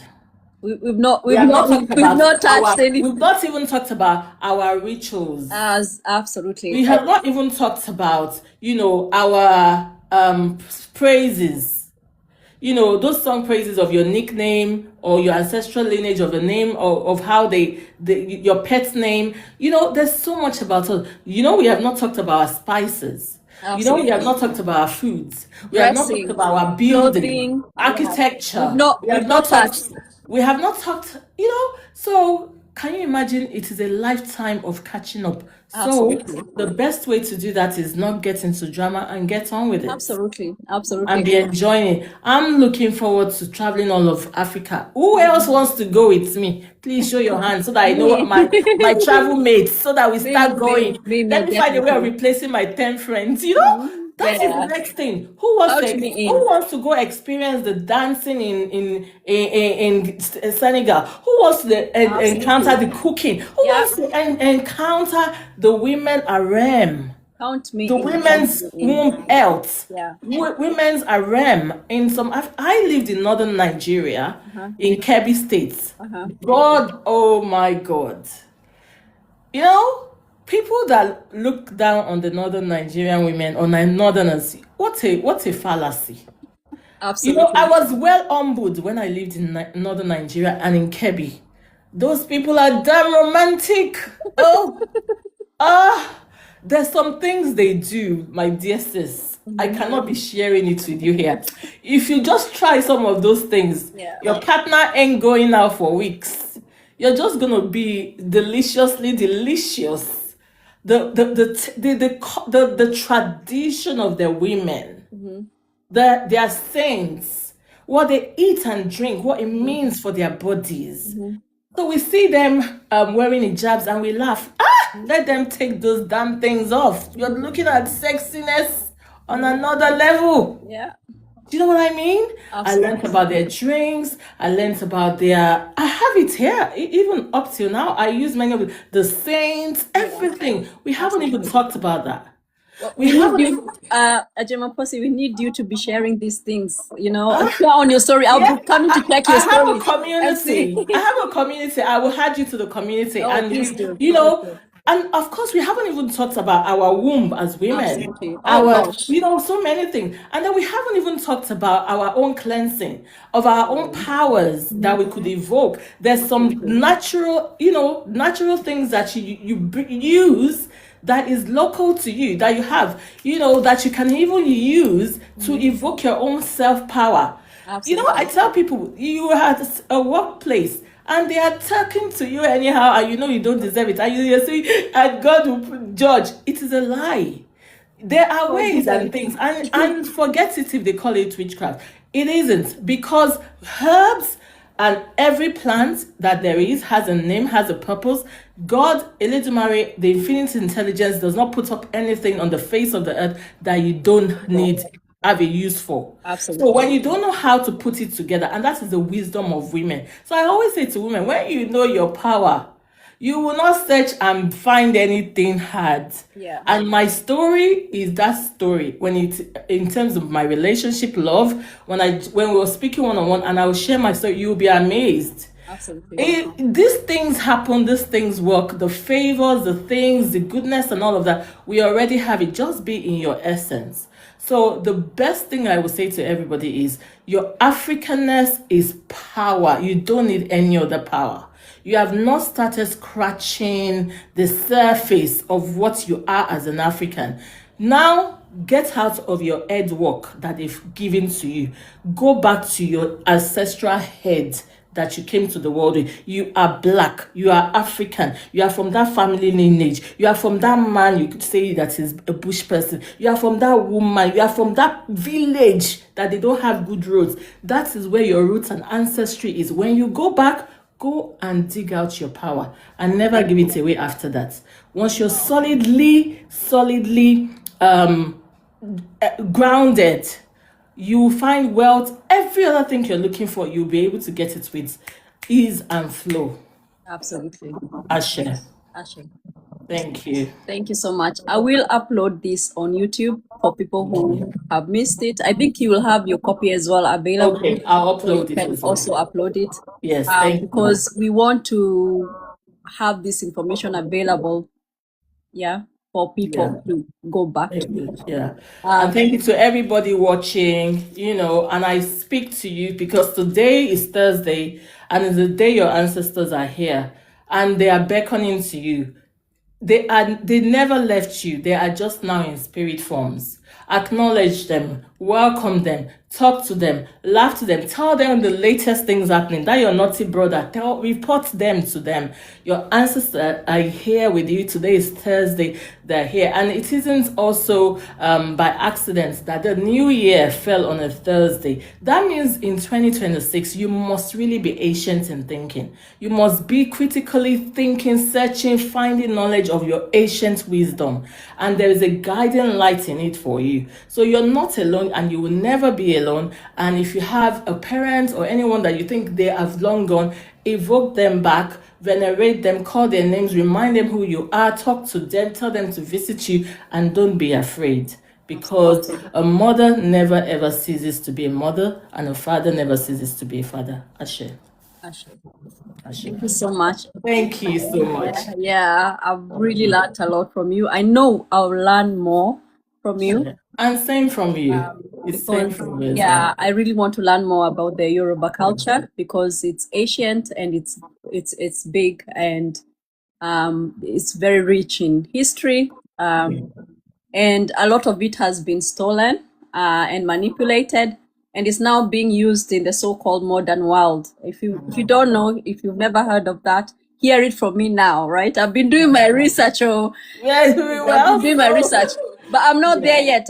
There's somebody who's been teaching about the Yoruba culture, ancient practices, and I'm still trying to get hold of him to come on and speak to us and explain to us. He's a computer analyst, so he lives in the US, and No, like I said, the Yoruba cosmology is founded on what we call Isheshe, meaning the doings and the practices of the Yorubas. And it is stored in 252 corpuses. So the knowledge that encompasses that 252, it involves science, philosophy, Absolutely. business, Yeah. everything. But people say, oh, it's Ifa, oh, it's it's beads on the floor. You Yeah. know, you can never go for a divination. Can you imagine two things that will happen if you ever went for a Yoruba divination of Ifa? They will have to use your mother's name, which is to honor the passage. Your mother's name has to be asked. And then the second thing is, it doesn't start from, oh, if you came and say, oh, I want you to help me, I have problems with my business. And they do that. It doesn't start with, oh, you have a problem with business. It will tell you your story. It goes back to who you are. It tells you about the journey. It shows you who has been on the same journey. It will tell you why this is happening, and it will tell you what you should do and why this is. So it doesn't leave you in the limbo. Yeah. It's guidance. That's exactly it. It is a guidance. So when people say, I won't go and find out it is demonic, I say leave them. Because guess what? From you going to ask about business, they could even tell you about a bad attitude you have. Yeah. And say to you, your aura, your auric field, your essence wants you to fix that attitude first. Absolutely. It is not even the business. Because imagine if you say, I want more money, and everyone that comes, come and pick it, take it and don't pay, and you're rude. And you say, I'm not making sales.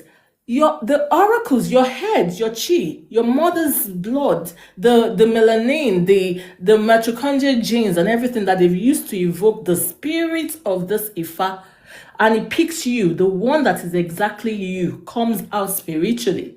It will tell you, it might even tell you a story. Be patient, be patient. It starts with folklore. There was a man in the ancient something that was not patient in those days. And he now had problems. And he now said, oh, I have a problem. What can I do? And then he went to seek a soothsayer. And when he went to seek the soothsayer, and then they now bring it back to you. Isn't that beautiful for you to now know that this is not new to you in the world? Yeah. Guidance. This is a solution still.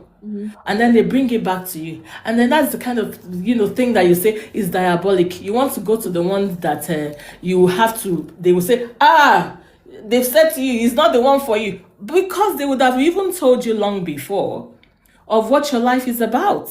Yeah. I had a particular thing in my life that it was, sweetheart, it was, this one thing was really... And when I went to have my Itefa, which is me, becoming a spiritual person in Yoruba, but that was the first thing he answered. That was the first thing he went to, straight up. And once that was removed, my life just became like a golden globe. I'm like, where have I been with all this? But that one thing, and so when I say to people that we are spiritual beings having a human experience, you will limit yourself when you think it is the modern day. You better go to what knows your ancient history and what your forefathers and ancestors know. So even if you don't embrace it and practice it, don't delineate it, don't insult it, don't put it down. Just respect it and be on your own lane. Absolutely. As well. And since I have to also go, but it's been a wonderful time. Thank you again for having me. I honor you and I honor everything that you are. May the ancestors continue to give you the inner wisdom and purpose for this. The resources that you need shall always find you. North, south, east, west shall you find favor. And every single African that you deposit this to, be it that you help them in who they are, in their identity, be it that you make a clarity for them about themselves, or be it that you bring them nearer home, may it be added to the goodness that your lineage shall benefit from, because you honored and followed them. And you shall not know sorrow, and you shall not know fear, and you shall not be tied down. New shall be the wisdom of your soul, and you shall indeed go and do exploit. You are not stoppable. Your ancestors are with you, and your hands shall know prosperity, and you shall be called prosperous indeed. And so shall it be in this lifetime and much more. Ashe. Ashe. Ashe. Thank you. Ashe. Ashe. Ashe. Okay, we have to go now. Yes, we have to go. Thank you for joining us. so And much. follow my dear sis, and also go on Ajemiposi.com or join us. And we have a program coming up on the 7th of February. And it's called Infinity Africa, the authentic, abundant African. Back to the basics, like I said. Come and register for this. Go on my page and look at the bio. Join and come and learn more of this there. Because I tell you, everything you need is coded in your DNA as an African. And maybe you have just been here and there, meandering round, and all you need for 2026 moving forward is to be centered in your Africanness, and everything that wealth, people, whatever you need will come to you. And most intentionally will be you being rooted and having this unshakable confidence because you now know who you are. Ashe. Ashe. All right then. Bye. Bye. Bye-bye.